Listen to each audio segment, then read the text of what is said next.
pé. Se você não puder ficar em pé, não tem problema, tá bom? Vamos buscar o nosso Deus uma oração de invocação. Irmãos, é exemplo de Cristo. Cristo se esvaziou da glória de ser Deus para vir a este mundo, nos salvar, nos resgatar para si, né? A exemplo de Cristo, esvazie-se de tudo que está na sua mente agora. Preocupações, anseios, euforias, e concentre-se apenas em prestar um culto verdadeiro a Deus. O culto que Deus recebe é um culto espiritual com sinceridade, né? Fala, Senhor, estou aqui para cultuá-lo, tá bom? E nesse momento vamos buscar então esse Deus que é onipresente, né? Para que esteja aqui conosco, tá bom? Recebendo a nossa adoração. Vamos orar então. Busquemos a Deus em oração. Pai eterno e santo, sim, louvamos e engrandecemos teu santo e maravilhoso nome. Te rendemos graças e te adoramos, Senhor. Sim. Tu és um Deus santo, verdadeiro, sim, eterno, Deus criador dos céus e da terra. A ti, Deus, rendemos toda a glória, toda a adoração, Senhor, porque somente o Senhor, ó Deus, é Deus verdadeiro, vivo, eterno, santo. Reconhecemos, entretanto, Deus, que somos falhos e pecadores, sim, e lhe pedimos perdão, Deus, pelas nossas falhas e pecados. Neste momento, Deus, nós rogamos a Ti que envie Teu Espírito Santo, Deus, para nos capacitar a pregar, a prestarmos este culto ao Senhor, e que também, Deus, Teu Espírito nos ilumine para que possamos entender a Tua palavra já revelada na Tua Santa Escritura. Que neste momento, Senhor, o Seu nome possa ser glorificado e adorado. Sim. Te agradecemos, Deus, por mais um ano de vida desta igreja que é Tua, sim, por todos aqueles que aqui estão presentes conosco, Senhor, por aqueles que viajaram para chegar até aqui. Nós te agradecemos porque o Senhor nos mantém em segurança, sim, e nos reuniu aqui nesta santa comunhão. Muito obrigado, Deus. Fale aos nossos corações segundo a Tua graça, e que Teu nome seja louvado. Amém. Em nome de Jesus, Teu Filho amado, é que oramos. Amém, Senhor, amém. E glórias a Ti. Irmãos, nós temos um voto de segurança que é da nossa igreja, eu creio que será projetado aqui. O pastor fará uma pergunta e a congregação responde conforme está escrito ali. Amada igreja... Só para cá. Um pouquinho para cá, Tiago. Amada igreja do... Vamos tropeçar aqui, ó. Amada igreja do Senhor Jesus Cristo, onde está o nosso socorro? O nosso socorro está em nome do Senhor, Criador dos céus e da terra. Graça a vós outros e paz, da parte de Deus, nosso Pai, e do Senhor Jesus Cristo. Os irmãos podem assentar-se. Quero vos convidar à leitura no livro dos Salmos, Salmo 122, como convocação a este santo culto.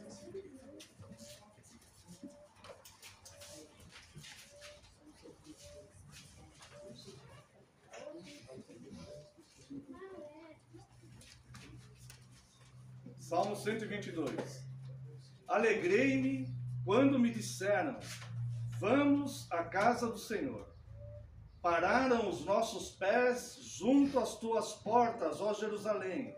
Jerusalém que estás construída como cidade compacta, para onde sobem as tribos do Senhor, como convém a Israel, para renderem graças ao nome do Senhor.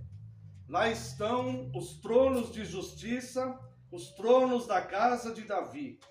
Orai pela paz de Jerusalém. Sejam prósperos os que te amam. Reine paz dentro de teus muros e prosperidade nos teus palácios. Por amor dos meus irmãos e amigos, eu peço, haja paz em ti. Por amor da casa do Senhor nosso Deus, busca...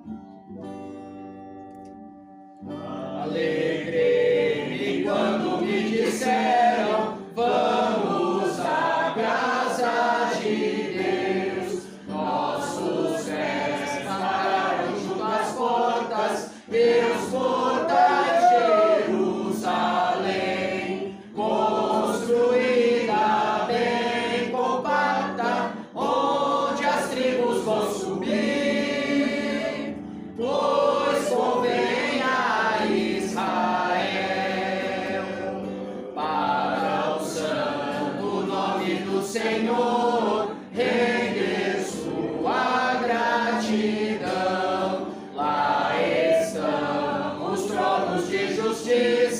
os da casa de Davi. Que prospere quem te ama, pela sua paz orai, por Jerusalém orai. Reine paz entre os teus muros, nos palácios ricos bens, por amor dos meus irmãos, por amor de amigos meus, haja paz em ti, eu peço, pela casa do Senhor, buscarei sempre o teu bem.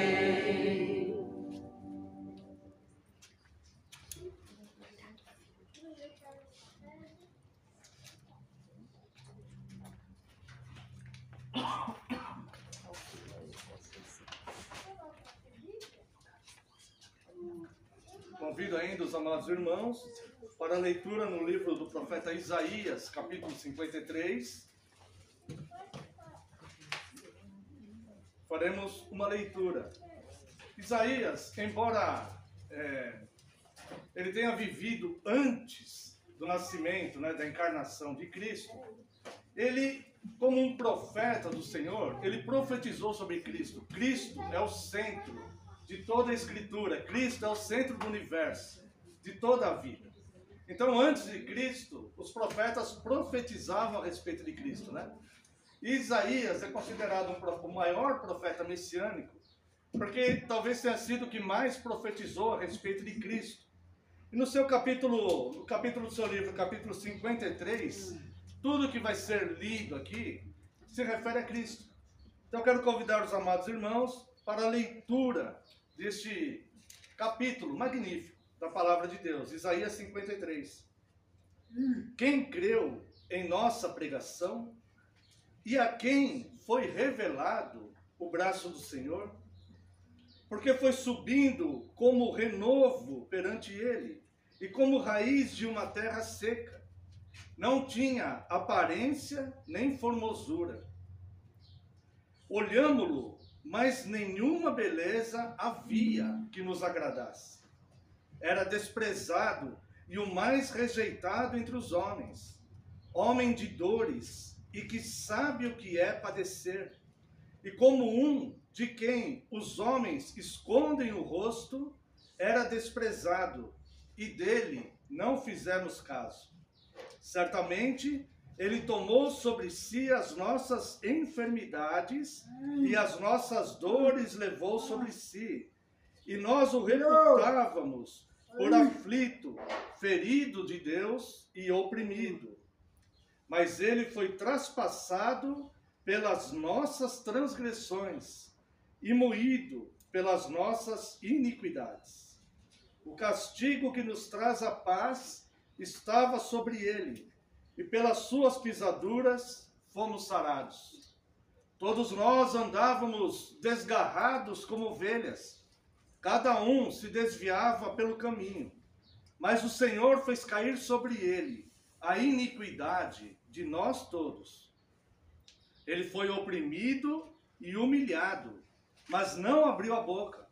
Como cordeiro que foi levado ao matadouro, e como ovelha muda perante os seus tosqueadores, ele não abriu a boca. Por juízo opressor foi arrebatado, e da sua linhagem, quem dela cogitou? Porquanto foi cortado da terra dos viventes, por causa da transgressão do meu povo, foi ele ferido.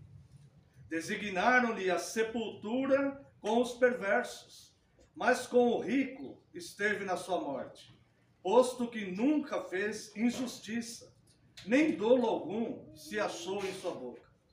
Todavia o Senhor agradou moê-lo, fazendo-o enfermar. Quando der ele a sua alma como oferta pelo pecado, verá a sua posteridade e prolongará os seus dias, e a vontade do Senhor prosperará nas suas mãos. Ele verá o fruto do penoso trabalho de sua alma e ficará satisfeito. O meu servo, o justo, com o seu conhecimento, justificará muitos, porque a iniquidade deles levará sobre si. Por isso, eu lhe darei muitos como a sua parte, e com os poderosos repartirá ele o despojo, porquanto derramou a sua alma na morte.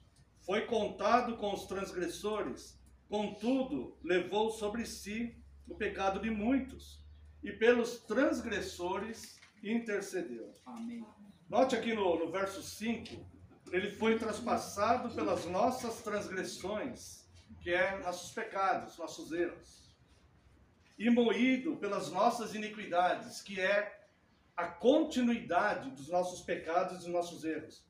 O castigo que nos traz a paz estava sobre ele, ou seja, a nossa paz de volta com Deus. E pelas suas pisaduras fomos sarados. Eu só quero comentar esse versículo. Quando nós vemos aqui sobre pelas suas pisaduras fomos sarados, nós vemos muita interpretação errada que as pessoas ensinam, infelizmente, e que dizem que todo cristão não pode ter doença, porque fomos sarados pelas suas pisaduras. Mas não é isso que está escrito aqui. As suas pisaduras quer dizer seguir o mesmo caminho. Aonde ele pisou, da forma que ele pisou, espiritualmente, moralmente, eticamente.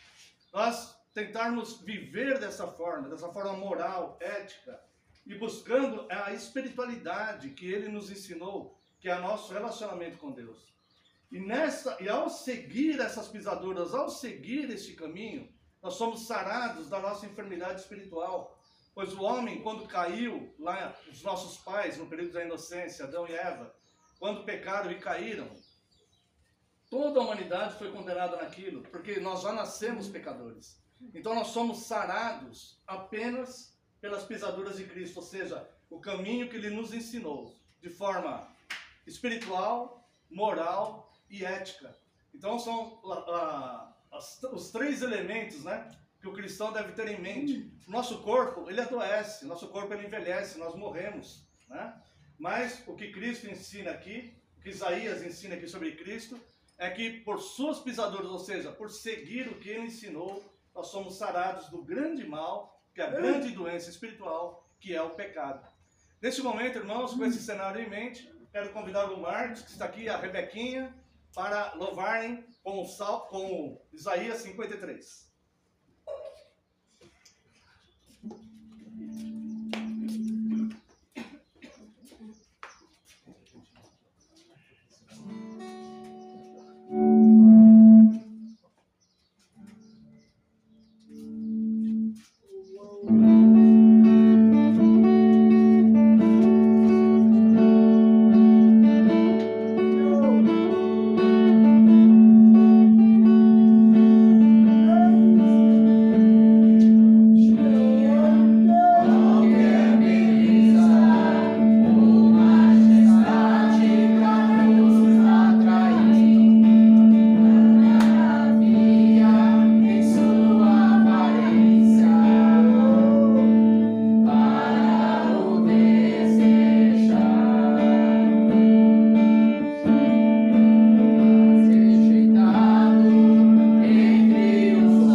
Nosso Deus seja glorificado.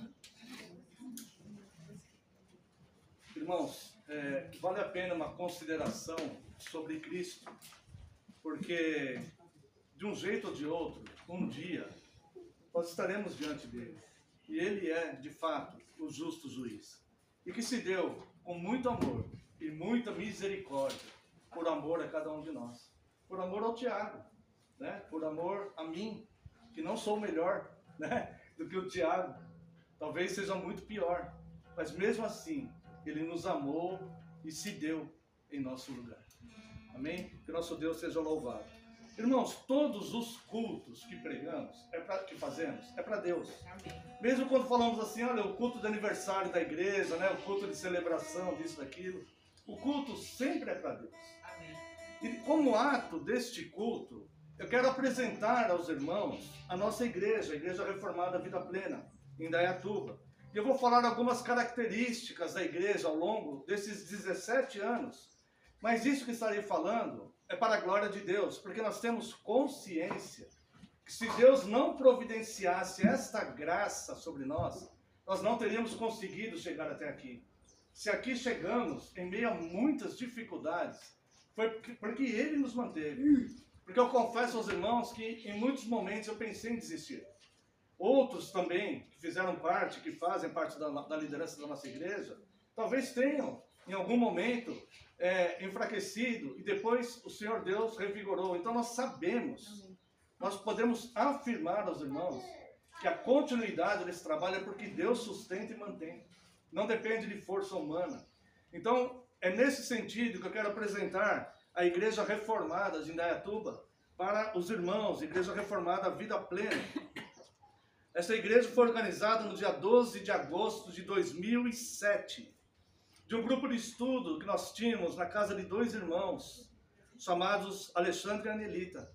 E nós fizemos, por volta de uns 3 anos, estudos nessa casa. Depois a igreja foi organizada, ela não nasceu de divisão de nenhuma igreja, ela foi organizada ali.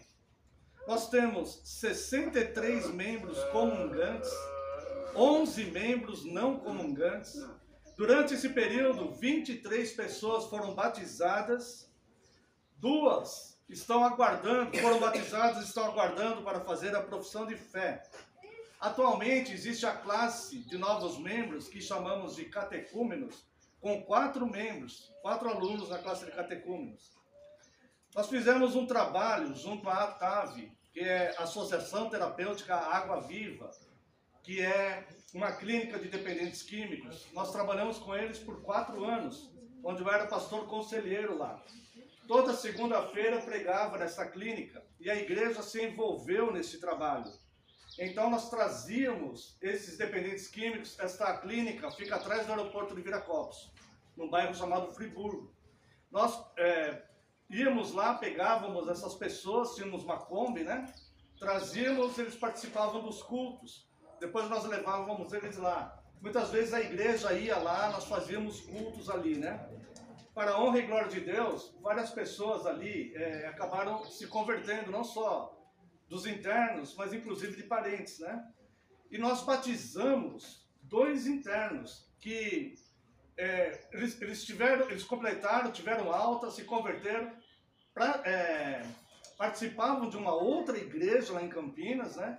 Mas pediram que nós fizéssemos o batismo. Então, em acordo com os pastores dessas igrejas que prontamente aceitaram, eles quiseram ser batizados lá na clínica.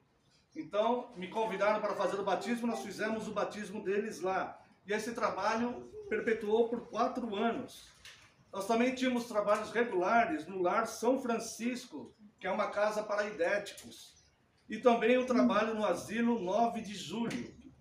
Fizemos capelania hospitalar na UTI do AOC, com familiares de pacientes.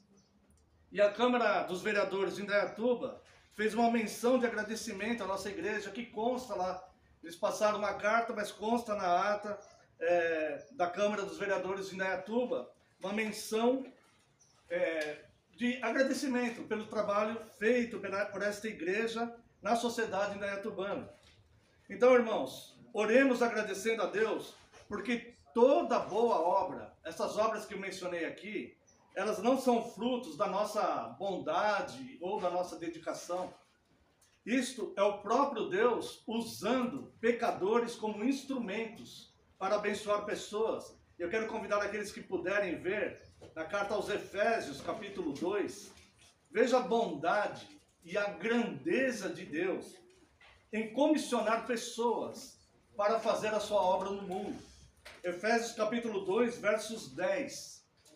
Pois somos feitura dele, criados em Cristo Jesus, para as boas obras, as quais Deus, de antemão, preparou para que andássemos nelas. Ou seja, o próprio Deus providenciou essas boas obras e a capacitação para fazermos essas boas obras. Então, nós, nesses 17 anos, nós queremos dizer publicamente que tudo que foi feito só foi possível porque Deus capacitou, Deus instruiu, Deus deu saúde, Deus deu sua graça para que essas obras fossem feitas. Nós pedimos aos irmãos que orem por essa igreja, que é uma igreja que ela passa por muitas dificuldades neste momento, mas que nós cremos na graça de Deus para a continuidade desse trabalho. Neste momento, eu quero propor uma oração de agradecimento a Deus pelo tempo de vida dessa igreja. Eu quero convidar, cadê o irmão? O irmão Igor foi para lá? Está aí atrás. Oh, irmão Igor, quero convidar o irmão Igor para fazer uma oração de agradecimento. Senhor Deus e Pai, graças te damos por este momento que estamos reunidos, prestando-lhe culto. Agradecemos, Senhor, pela vida da tua igreja aqui em Indaiatuba. Agradecemos porque o Senhor tem conduzido esse trabalho de maneira maravilhosa. Mesmo em muitas dificuldades, o Senhor sempre tem nos sustentado. Ajuda-nos, Senhor, a mantermos a fidelidade. Que o Senhor abençoe teu servo, pastor Messias, à frente do trabalho. Abençoe a sua família. O Senhor abençoe cada igreja aqui representada, os pastores Alan, o pastor também Cleiton, abençoe os seus ministérios. Tu também sabes as dificuldades que os teus servos encontram em seus trabalhos, mas sabemos que o Senhor provém a providência. E sabemos também que as portas do inferno jamais prevalecerão contra a tua igreja. Sim. Então, esperamos em Ti e confiamos plenamente em Ti. Que o Senhor abençoe a Tua igreja neste país, Tua igreja espalhada na face da terra, e que todos os atos deste culto possam ser agradáveis aos Teus olhos. Em nome de Cristo Jesus, nosso Senhor e Salvador bendito pelos séculos dos séculos, oramos e agradecemos. Amém. Amém. Eu quero convidar os irmãos da igreja local, igreja aqui de Indaiatuba, para louvarmos a Deus com o hino Tu és soberano. Tu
Marcos? Cadê o Marcos? Temos mais um louvor.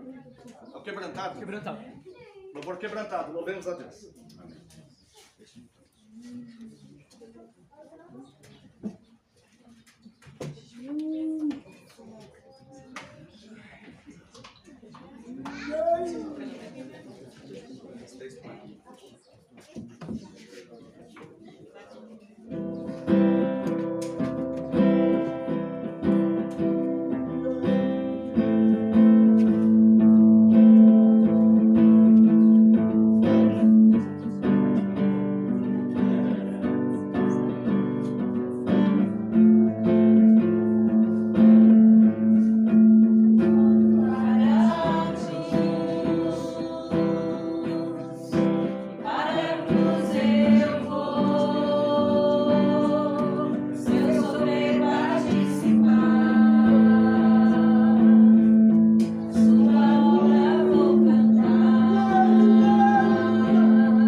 logotipo aqui da nossa igreja, que os irmãos estão vendo aqui, só uma explicação para que os irmãos entendam.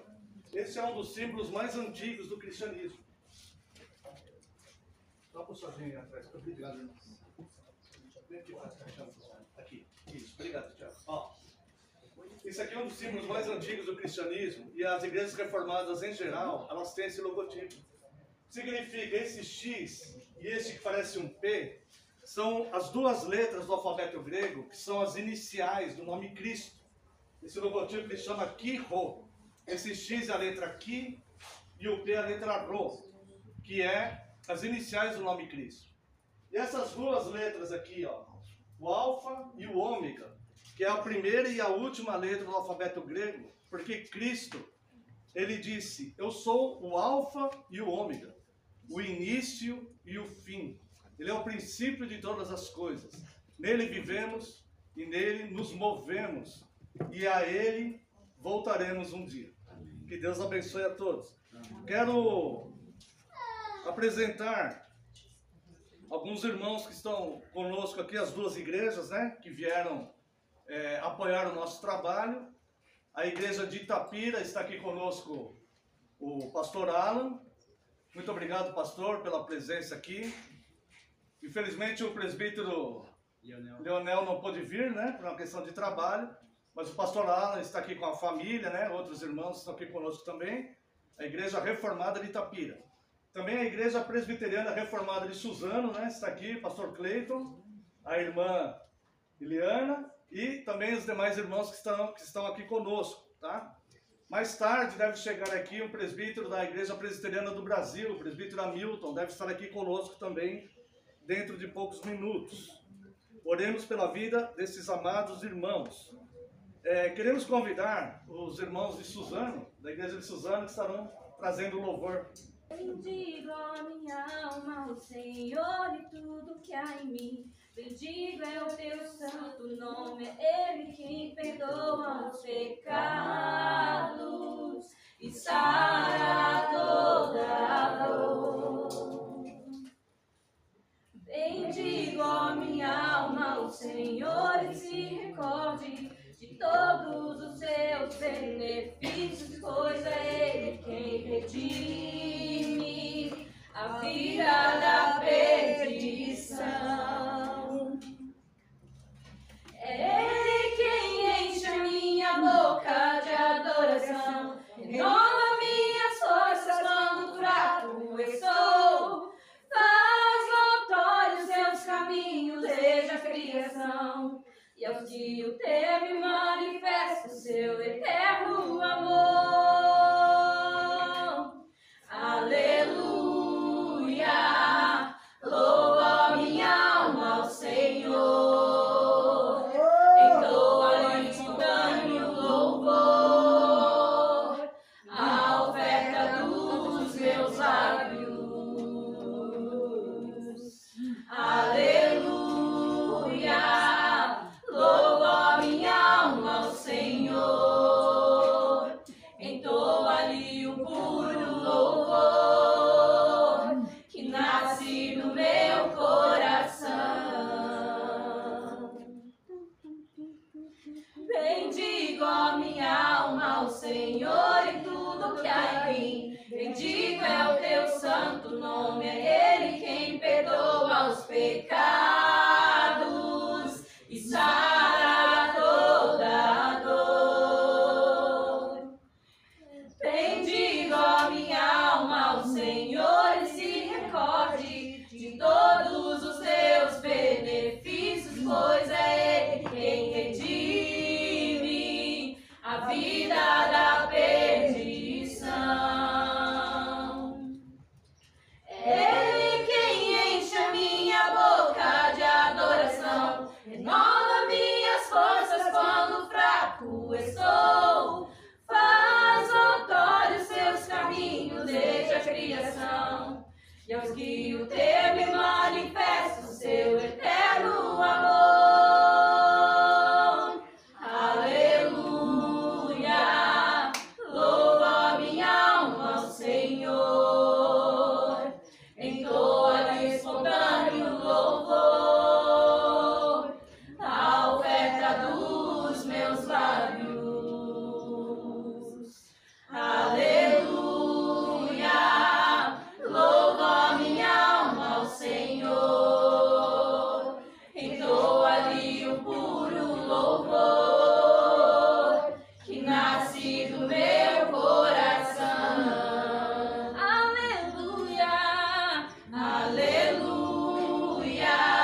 cantando, homens louvando,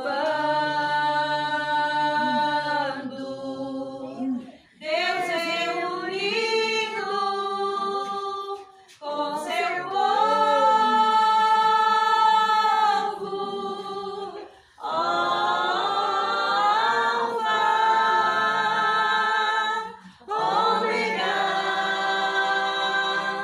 Cristo, Filho,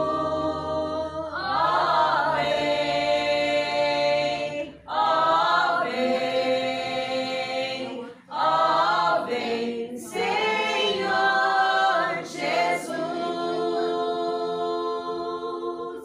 Ansioso espero a sua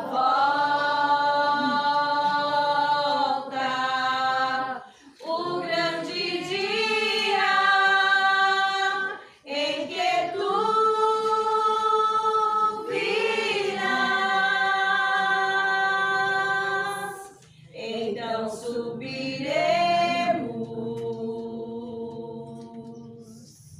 contigo estaremos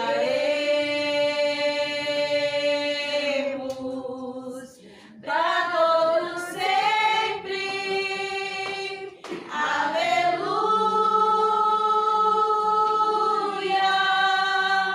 Alfa, Ômega, Cristo, Filho, ó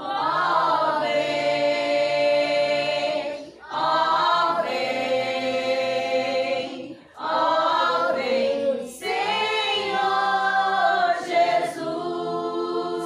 Maranata, Cristo, Filho, Mestre, ó vem,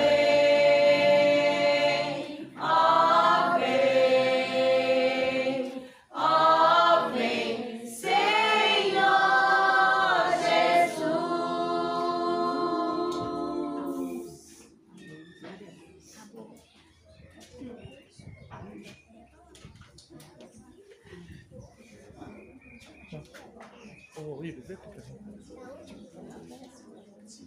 Quero convidar o amado pastor Cleiton, da Igreja Presbiteriana Reformada, do Alto Tietê, na cidade de Suzano. Logo ali. Logo ali, os irmãos, quando estiverem em Suzano, participem do culto, congreguem ali na igreja. Já estive lá algumas vezes. Não, você é o nosso pregador oficial. Pregador oficial. E é realmente uma bênção. Os irmãos ali, é o amor de Cristo, nós vemos ali, de fato. Gostaria que o irmão colocasse o microfone, passa a palavra ao irmão. Amém, pastor. Deixa eu saber como é que funciona isso aqui. Isso aí é só falar que Só falar, já tá é bom. uma coisa automática. A minha vozinha não dá para perceber em lugar nenhum, né? Microfone para aqui, né? Pastor, tem a palavra, Deus abençoe. Fique à vontade. Amém. Pastor, convido o senhor para estar orando para a ministração da palavra. O senhor ora, por favor. Sim. Oremos, irmãos. Pai eterno, santo, Deus precioso, Criador dos céus e da terra. Sim, senhor. Nós te rendemos graças, te adoramos, Deus. E agora, Deus, neste momento de culto, um culto festivo, por agradecimento ao Senhor, Sim, por sim. ter concedido, Deus, este tempo de vida Sim, Pai. para esta igreja que é tua. Sim, Senhor. Estaremos diante da tua santa palavra e da ministração da tua santa palavra. Sim, Pai. Rogamos a ti que envie teu Santo Espírito, que nos ilumine, Deus, Sim. para que possamos entender, para que seja revelada a nós a tua palavra, que já foi pregada, profetizada, escrita, e que será agora transmitida através do teu servo Cleiton. Pedimos que o Senhor conduza este ato e que a igreja possa ser edificada, cada um dos presentes ser edificados, e seu nome glorificado. Em nome de Jesus, nós oramos agradecidos. Amém. Amém. É a palavra. Meus amados irmãos, Eu, quando tinha aproximadamente 4 anos de idade, meu avô plantou uma jabuticabeira no quintal. Sou da cidade do interior do Rio de Janeiro, chamada Carmo, do lado de um quilombo, né? Eu sou descendente de quilombola. Então eu sou muito ligado a essas coisas de planta, essas coisas todas, né? Deve ser por causa disso mesmo, né? Por causa dessa raiz toda aí. E esse pé de jabuticaba, irmãos, ele era muito pequenininho. E com o passar do tempo, ele foi crescendo, eu também fui crescendo, fui acompanhando o crescimento dele. Quando chegou uma certa fase da minha vida, eu já com 14 para 15 anos, vi a primeira florada desse pé de jabuticaba. E eu pensei no meu coração, irmãos, eu amo jabuticaba. Né? Eu conversei com a minha esposa, porque no meu quintal não dá, que eu não tenho quintal, mas eu queria ter um pé de jabuticaba na minha casa. É sonho de infância, nós vamos realizar, né, meu amor? Sim. Mas nós temos uma vontade danada desse pé de jabuticaba. Deixa eu contar um segredo para os irmãos. Nunca chupei uma jabuticaba desse pé. Eu vi ele dar a primeira florada e fui embora. Eu, com 15, 16 anos, fui viver minha vida a partir desse momento, bem novinho, né? Na nossa época isso é normal, né? Hoje, 15, 16 anos, mal consegue passar roupa, né? Mas na nossa época era bem comum essas coisas. Então, o que acontece? Eu acabei não aproveitando desse pé. Gente, eu ajudei a plantar. Eu vi ele crescer, mas nunca consegui colher dele. Às vezes isso dá um pouco de tristeza no coração, não dá? Mas você fica com aquela expectativa de qualquer hora eu vou chupar essa jabuticaba. Pois bem, voltei para minha casa, voltei um tempo depois, uns 4, 5 anos depois. Cheguei lá, meu avô tinha cortado o pé de jabuticaba. Mas o que isso tem a ver com a ministração? Então, eu peço aos irmãos que abram comigo em Romanos, capítulo 1. Verso 16 e 17.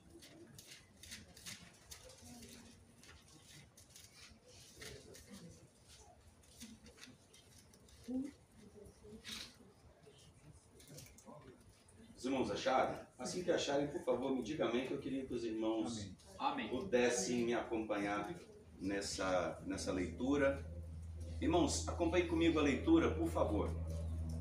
Pois não me envergonho do Evangelho, porque é o poder de Deus para a salvação de todo aquele que crê, primeiro do judeu e também do grego, visto que a justiça de Deus se revela no Evangelho, e de fé em fé, como está escrito, citado por Abacuque, o justo viverá pela fé.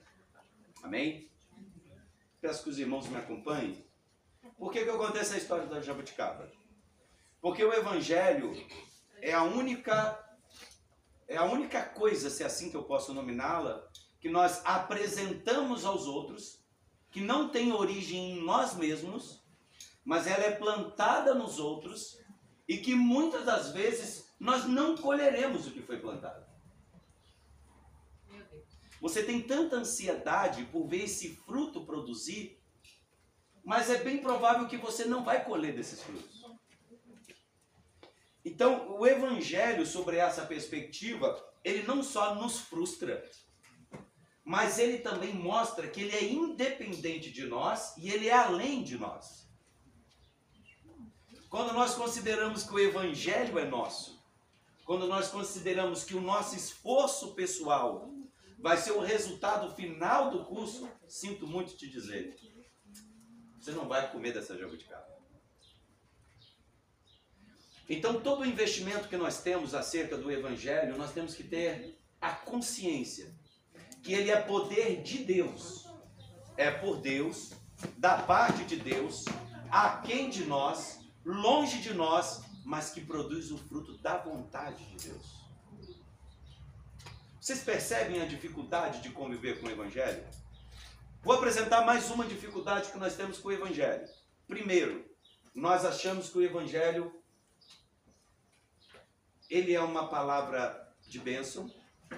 Nós consideramos que o Evangelho ele é personificado, em outras palavras, que ele tem as nossas características de personalidade ou de instrução, E que nós, de alguma forma, conseguimos fazer com que esse evangelho chegue a determinado local ou não chegue a determinado local. Você sabe qual é a minha maior tristeza como pastor? É que a maioria das pessoas que eu prego o evangelho nunca vai receber. Ao mesmo tempo também é minha alegria. Por quê? Porque eu sei que o evangelho ele produz o fruto por si só. E isso caracteriza o poder de Deus. Não o poder do pastor Messias. Não o poder do pastor Cleiton ou de qualquer outro pastor. Mas o evangelho em si mesmo, a sua mensagem é poderosa e transformadora. Irmãos, quantas vezes na minha vida eu quis adequar o evangelho à cabeça de algumas pessoas. Não, porque se eu disser essas palavras corretas, no momento correto, na situação correta, ele vai ouvir, ele vai entender. Lê do engano. Isso não é responsabilidade nossa. O frutificar é o poder do evangelho. Ele faz isso por si só. Por si só. Então, a partir do momento que eu comecei a entender que no final das contas, eu sou, como que eu costumo dizer na igreja, eu sou só um papagaio. Eu repito o que está escrito. Eu não só me isento de não ser o autor da mensagem, como eu deixo que a própria mensagem fala por si só. Então, Deus me perdoe todas as vezes que eu fiz do evangelho uma ferramenta pessoal. Só que eu lembro, eu tenho vagamente na minha memória, vagamente não, eu estou usando eufemismo, que todas as vezes que eu fiz isso não funcionou. Não funcionou. Mas todas as vezes que despretensiosamente eu afirmei a veracidade e o poder do evangelho, alguma coisa aconteceu. Mais uma vez, não só na vida pessoal, não só na vida ministerial, não só na vida conjugal, não só na vida de comunidade. Muitas das vezes nós vamos plantar frutas, vamos plantar árvore e nós não vamos colher disso. Mas não fique triste. Por quê? O evangelho é poder de Deus. E para tanto, irmãos, o apóstolo Paulo ele fala, eu não me envergonho do evangelho. Eu queria trabalhar esse primeiro ponto, eu não me envergonhar do evangelho.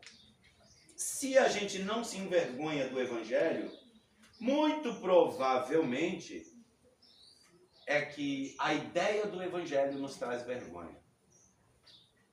Por que eu estou dizendo isso? O apóstolo Paulo sabia disso. Irmãos, entenda bem o contexto que o apóstolo Paulo está escrevendo aos romanos. Nós temos ali pessoas que têm ambições intelectuais, ambições de conhecimento, a ambição de status, de promoção pessoal. Irmãos, o evangelho não se enquadra bem nisso. Em contraponto, nós vemos também judeus helenísticos, nesse mesmo período que vive ali, que para eles só conceber a ideia de um pecador martirizado numa cruz ser o autor da salvação, isso parece não fazer sentido.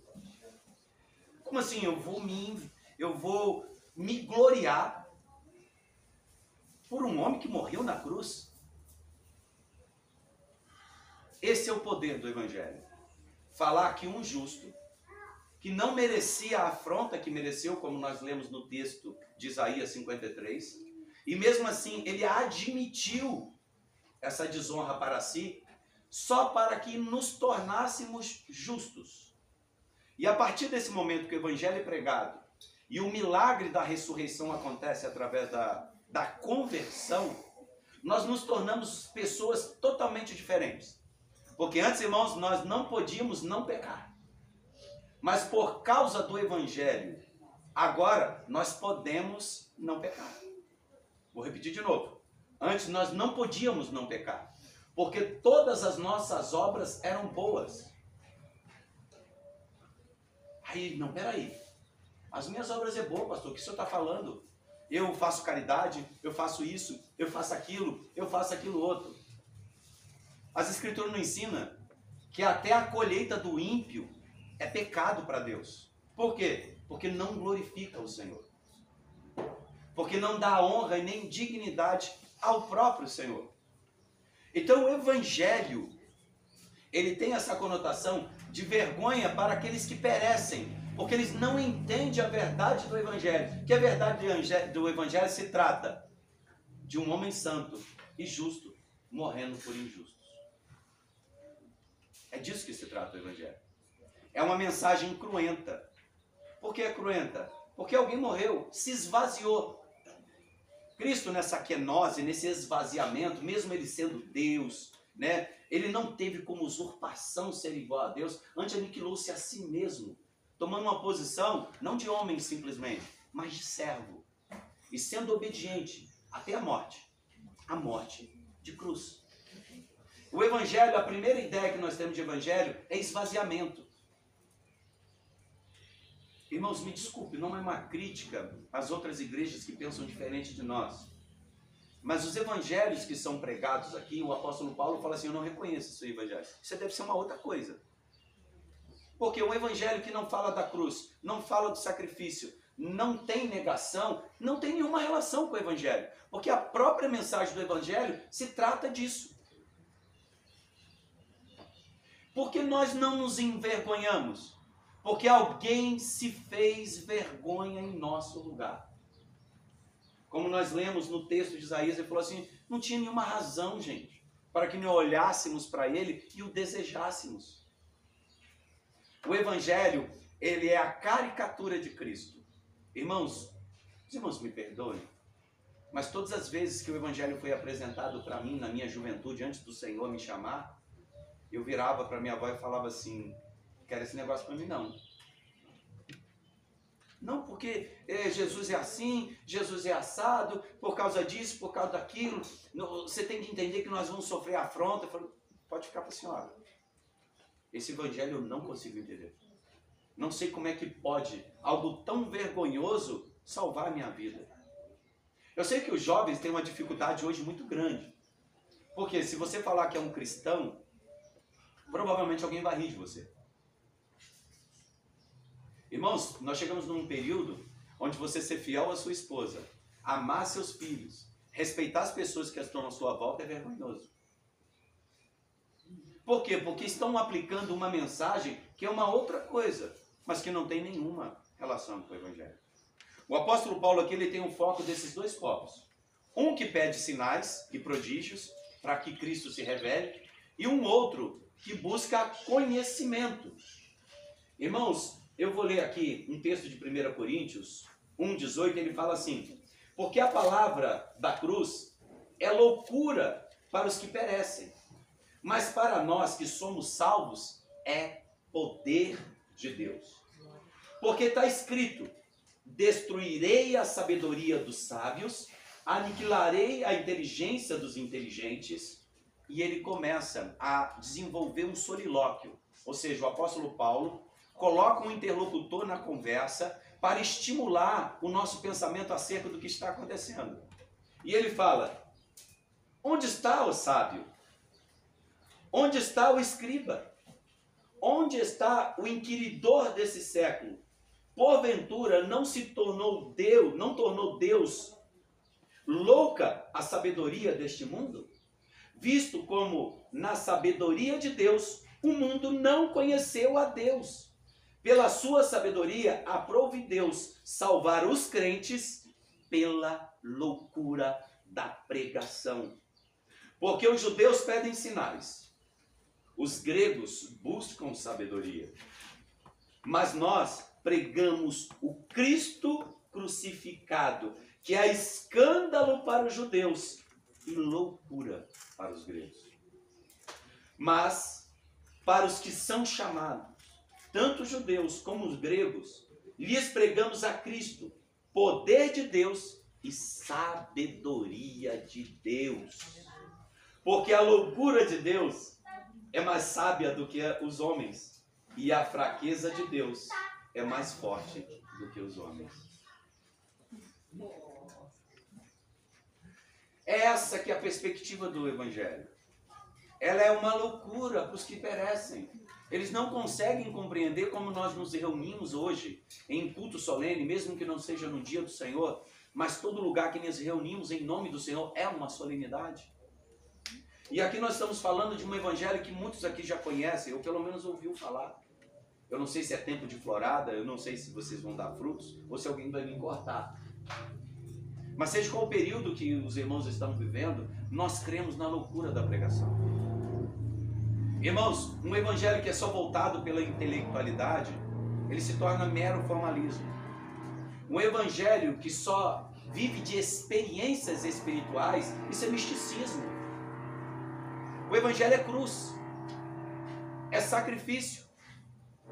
Nós nos tornamos diferentes justamente por causa desse evangelho. Eu gosto da expressão latim que o próprio Lutero usava, ele falava semiustus et peccator, né?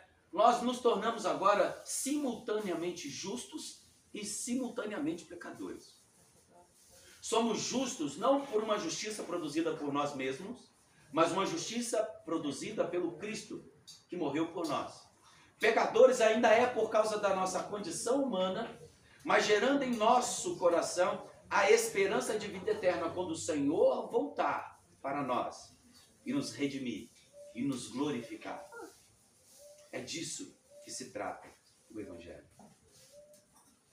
O Evangelho não se trata de nós. O Evangelho se trata de Cristo. A pergunta que eu sempre faço, o desafio, a interpelação que eu faço a todos que me ouvem, em qualquer lugar do mundo, é: Cristo nasceu no seu coração? A mensagem de Cristo é central na sua vida? Ou você busca entretenimento? Busca música? Busca ordem, simplesmente ordem por ordem? Essa que é a grande pergunta. Faço parte da igreja por quê? Porque o pastor é bacana. Pastor Messias, bonitão lá, com aquele bagulho, eu quero fazer parte de lá. Aquele palmeirense. É isso. O evangelho não se trata disso. Se trata de identificação espiritual. Porque o próprio Senhor, ele fala com o meu espírito, testifica com o teu espírito, que todos nós somos filhos dele. Essa adoção é que faz com que todos nós estejamos juntos e que o poder do evangelho seja exemplificado entre os irmãos. Por quê? Porque ali nós pregamos o Cristo crucificado. Não o Cristo envergonhado, tá, irmãos? Por quê? Porque da mesma forma que ele desceu ao mais profundo do abismo, ele também foi o quê? O nome dele foi exaltado acima de todos os nomes. Ele é a primícia da salvação. Porque ele começou o processo salvífico e transformou as nossas vidas. Irmãos, o evangelho, eu não me envergonho, pois ele é o poder de Deus para a salvação de todo aquele que nele crê. A segunda coisa que percebemos é que o evangelho, irmãos, ele é poder para a salvação. Isso implica dizer que estamos condenados e precisamos de salvação. E que o único meio de salvarmos é algo externo a nós.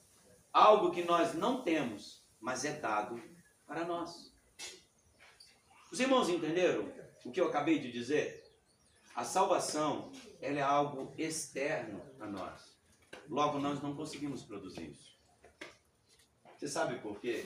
Eu sempre brinco, tá, irmão? Vocês me desculpam. Mas você chega para um morto, quase matei a abelhinha.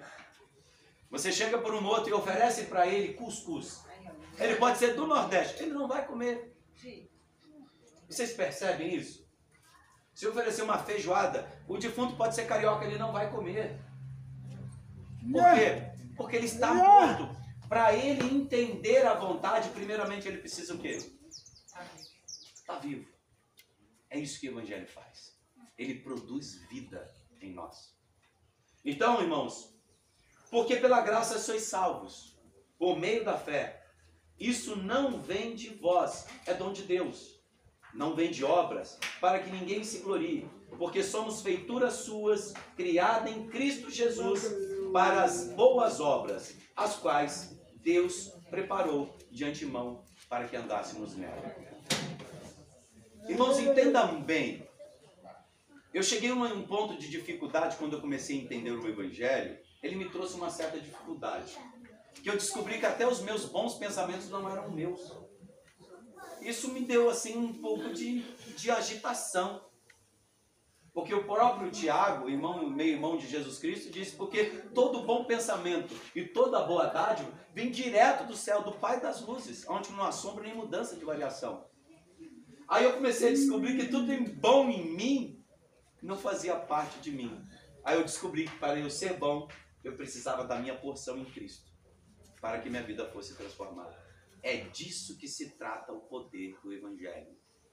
É receber de fora a porção adequada para viver uma vida conforme Deus estabeleceu para nós. E seguindo, irmãos, salvação. Porque, irmãos, o Evangelho, ele tem um poder para salvar. Talvez os irmãos não entendam, falam assim, essa coisa é muito nova, né? Afinal de contas, aproximadamente 2000 anos, o Senhor, né, Cristo, ele veio, a sua morte cruenta, toda essa série de coisas. Então, essa salvação, ela é algo muito novo. Deixa eu explicar uma coisa, irmãos. A salvação começou no Éden. A salvação começou no Éden. E o Evangelho começou no Éden.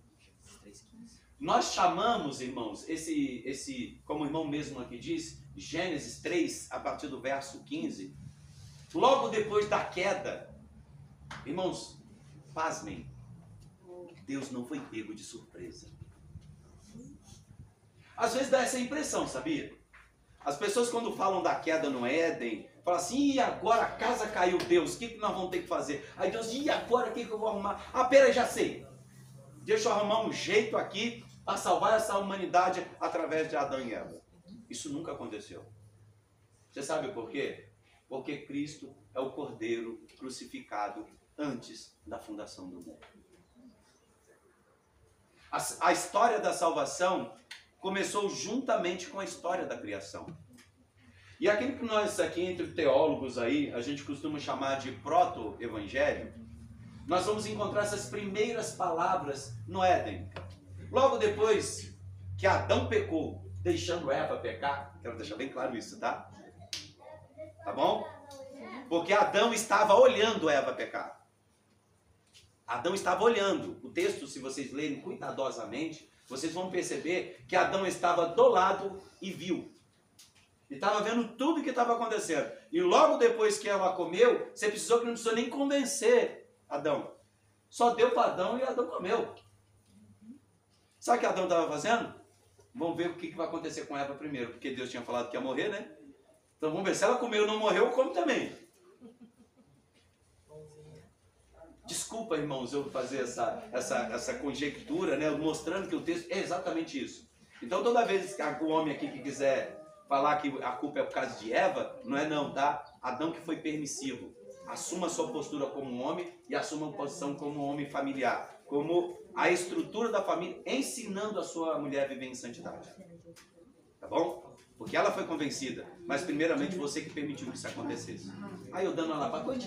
Desculpa, tá, irmãos? Aí eu não era nem falando essa coisa. É coisa de pastor, tá? Vocês me desculpem. É coisa de pastor. Isso acaba saindo naturalmente. Tá bom? Assim sendo, irmãos, o que aconteceu logo em seguida? Maldita foi a terra por causa disso.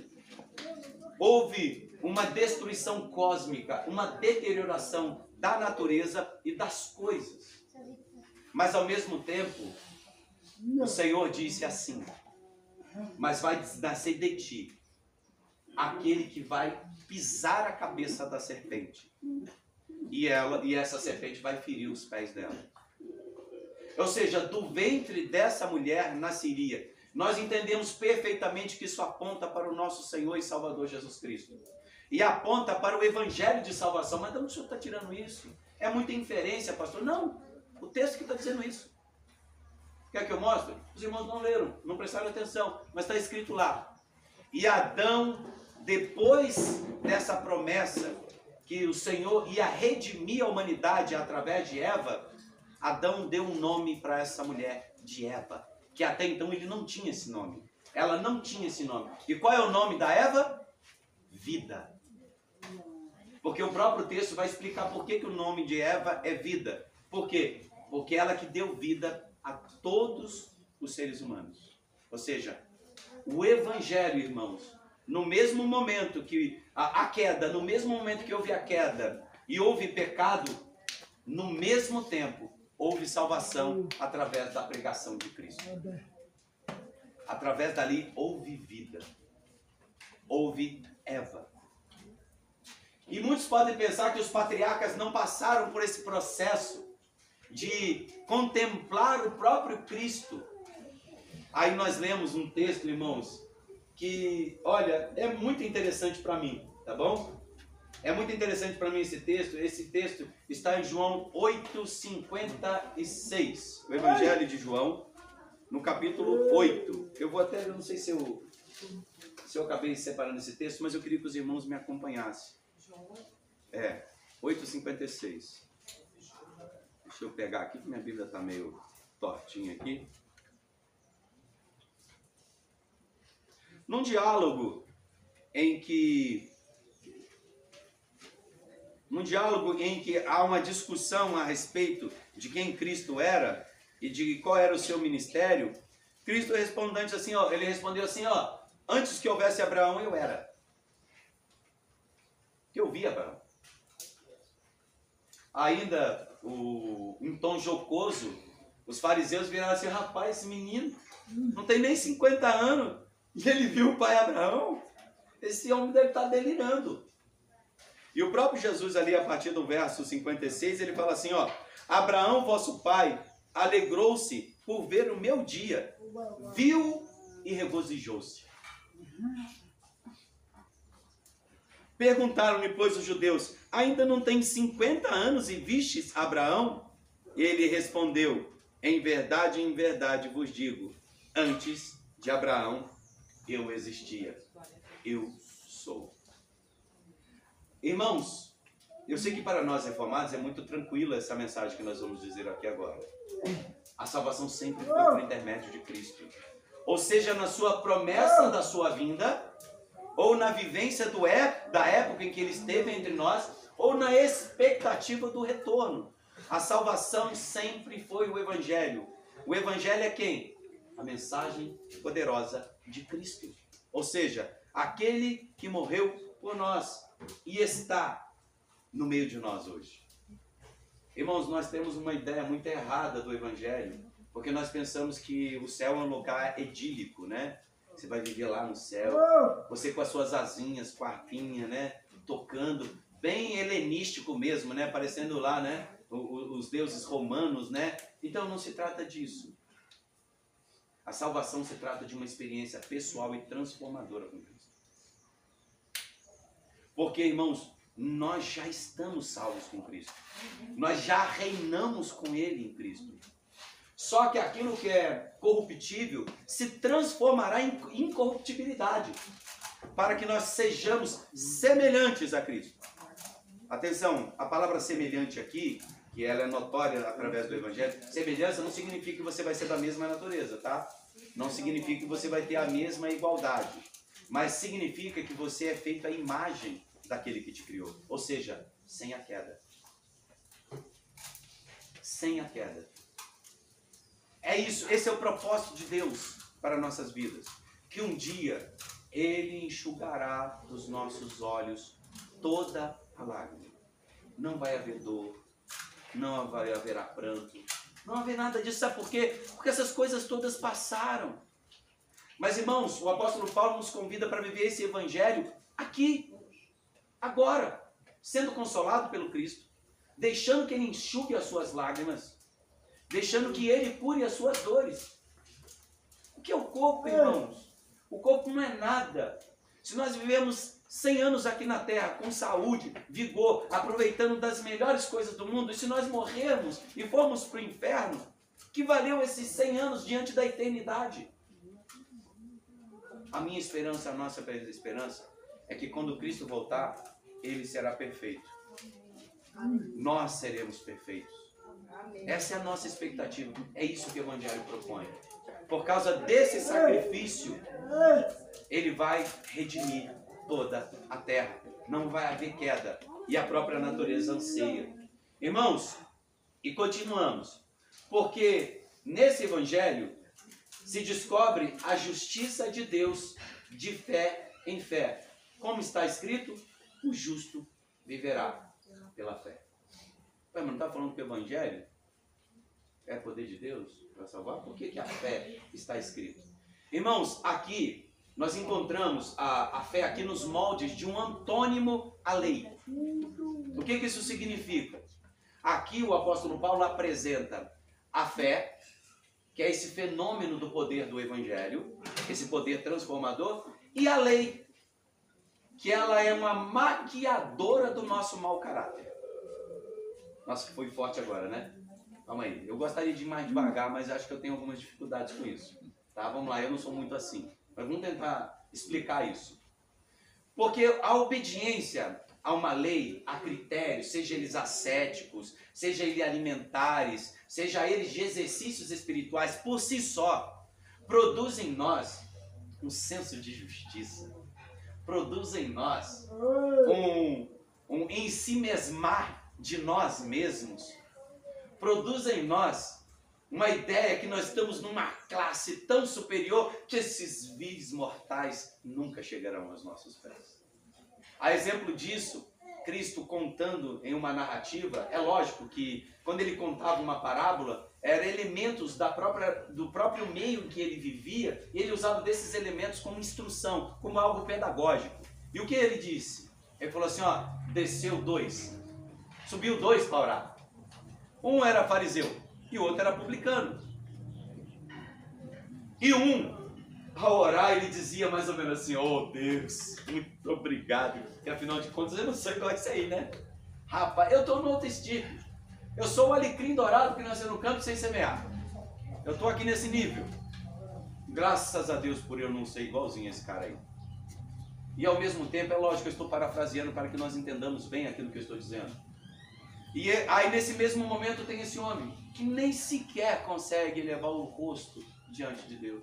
E ele só batia no peito e falava, ai de mim e ai de mim. O problema da lei é que ela produz uma falsa sensação de superioridade e de salvação. O problema do Evangelho é que produz em nós humilhação. Produz em nós uma humilhação. Não é uma humilhação do tipo subserviência. Eu vou cair agora, pisa em mim que eu sou pecador. Não se trata disso. Tá? Não é isso que nós estamos falando. Tá?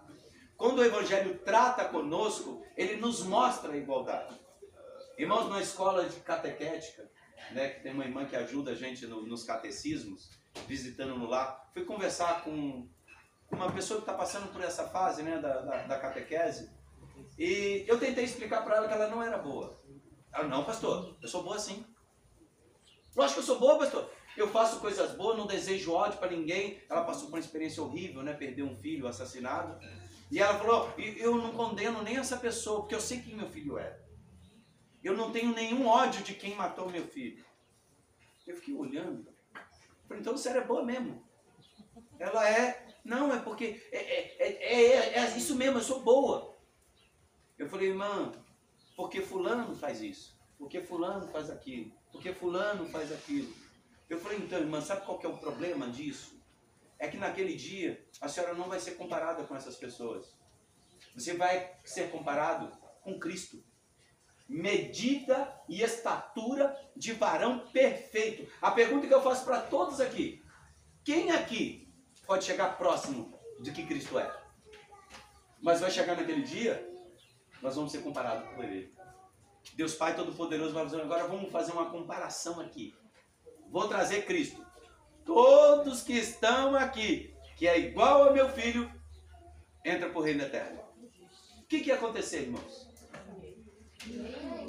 Ninguém poderia ser salvo, a não ser a loucura da pregação. Por que eu estou dizendo? Porque a loucura da pregação é dizer que um justo morreu por injustos. Isso é loucura. Isso é fé.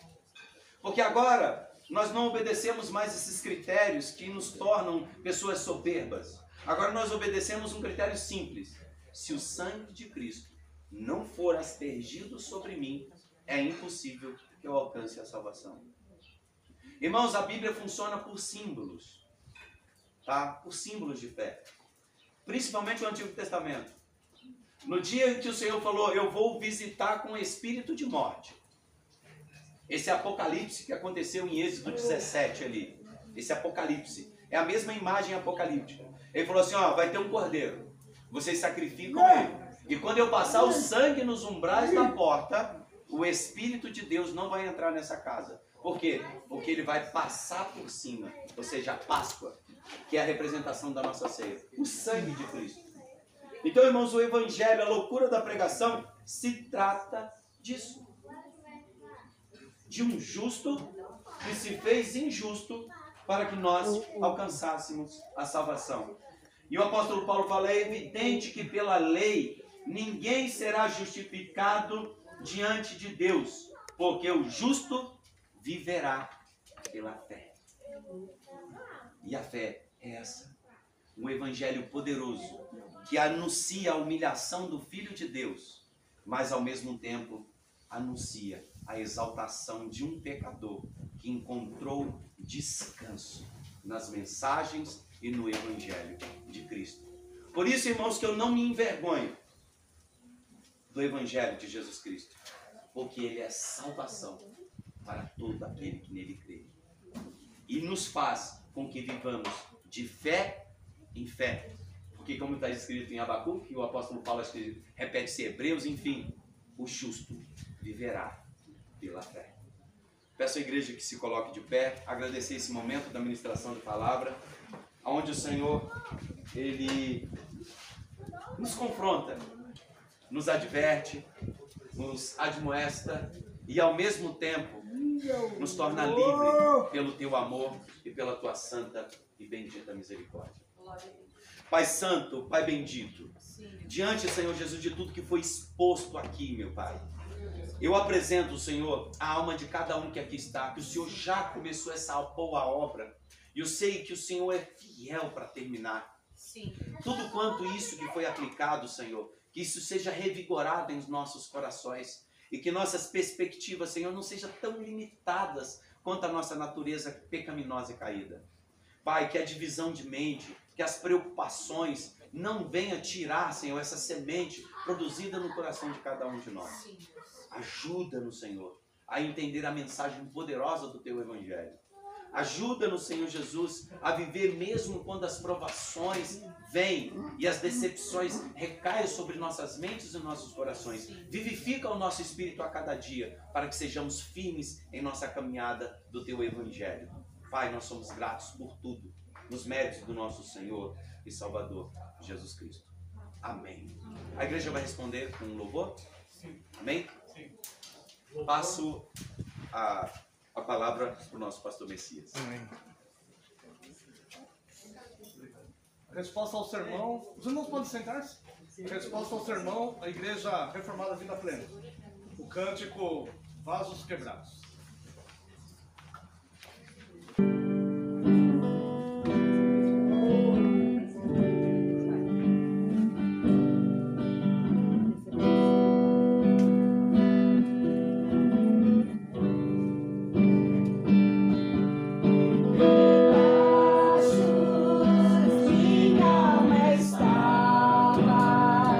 Mas com sua graça, refeito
estamos chegando à fase de encerramento do culto para cantarmos o hino da Reforma, o hino Castelo Forte.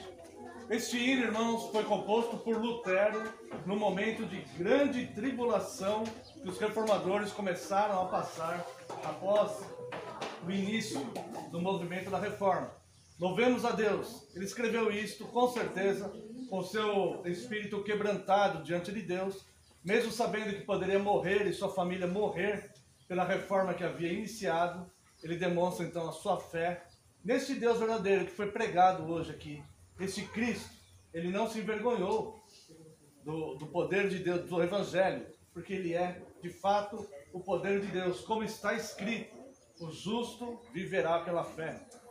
Castelo forte é nosso Deus, espada e bom escudo, com seu poder defende os seus, em todo transe agudo, com fúria pertinaz, persegue Satanás, com ânimo cruel, astuto e muito rebel, igual não há na terra. A força do homem nada faz, sozinho está perdido. Mas nosso Deus socorro traz em seu Filho escolhido.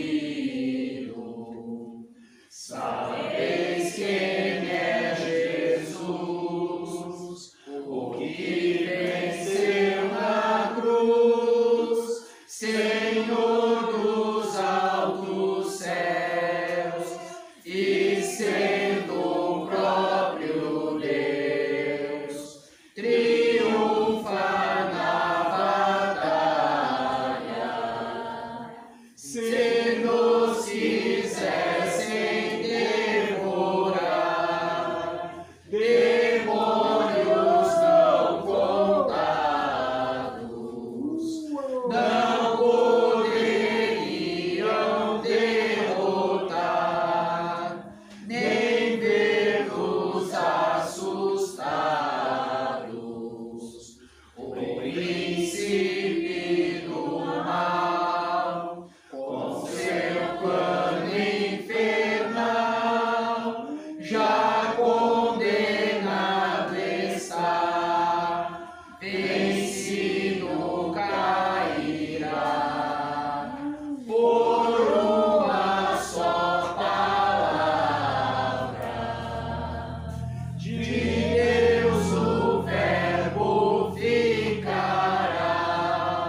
Sabemos com certeza, e nada nos assustará, com Cristo por defesa. Se temos de perder os filhos, bens, mulher, se tudo se acabar e a morte enfim chegar, com ele reinaremos. Quero convidar o pastor Alan para que faça uma oração aqui de encerramento. Pastor Alan é pastor da Igreja Reformada de Itapira, que está nos apoiando como sempre apoiou. Deus abençoe, amado pastor. Pedimos, se o pastor quiser dar uma palavra ou apenas fazer uma oração, o pastor fica à vontade. Amém. Vamos agradecer a Deus por esse tempo precioso, especial, o privilégio que o Senhor concede à sua igreja. Oremos. Bendito, santo e glorioso Deus. Sim. Quão grande privilégio o Senhor oferta à sua igreja de, neste momento, se alegrar na tua presença, Deus, pelas bênçãos, pelo suporte, pela providência do Senhor. com os teus filhos. 3 igrejas que pertencem ao mesmo e único corpo, cuja cabeça é o nosso Senhor Jesus Cristo. Sim, Senhor. Nos gloriamos no escândalo da cruz, como foi pregado aqui pelo teu ministro. Nos alegramos, Deus, pelo privilégio de nos alegrarmos e vivermos a vida do nosso Senhor Jesus Cristo, Amém, que foi dada na cruz. Pedimos ao Pai amado que o Senhor multiplique essa alegria em nosso coração. Sim, Senhor. Que, ó Pai amado, no decorrer dessa programação, no encerramento deste culto, mas também no compartilhar da refeição, nós possamos ter, ó Pai amado, um momento de comunhão plena no Senhor. Sim, Senhor. Que tudo, ó Pai amado, e em tudo glorifiquemos o Teu nome. Que seja uma alegria, uma festa santa diante do Senhor. Sim, Pai. Rogamos, Deus, para que o Senhor continue derramando as suas bênçãos, guiando e fortalecendo a igreja de Indaiatuba em mais um ano de vida. Sabemos, Deus, que mesmo em meio às adversidades, tribulações, o Senhor nunca, jamais abandona o seu povo, abandona a sua igreja. Antes, o Senhor, Pai amado, fortalece os nossos passos. Sim. Para continuarmos perseverantes na fé salvadora de Jesus Cristo. Sim. Portanto, Deus nos dê mais e mais oportunidades até a Tua volta gloriosa Sim, Senhor. de celebrarmos e compartilharmos esse momento uns com os outros. Que as bênçãos do Senhor recaia sobre a igreja de Indaiatuba. Amém, Jesus. Recaia, Deus, sobre a igreja de Suzano. Amém. Recaia sobre a igreja de Itapira, Deus, e todas as Amém. igrejas fiéis ao Teu santo evangelho e ao Senhor Jesus. Sim, Pai. Obrigado, Pai amado, pelo privilégio de hoje, porque o Senhor nos trouxe até aqui. E que, ó Pai amado, até o fim, até o retorno dos nossos lares, Deus, o Seu nome seja um motivo de riso e alegria em nossas Amém. bocas e corações. É assim que nós oramos. E fazemos isso em nome de nosso Senhor e Salvador Jesus Cristo, o nosso Rei, que vive e reina para todo sempre. Amém. Amém. Receba a bênção, irmãos. Que a graça do nosso Senhor Jesus Cristo, o amor do Deus Pai e a consolação do Espírito Santo seja sobre vós, agora e para todo sempre. Amém e amém. Está encerrado. Bom almoço a todos. Desfrutem.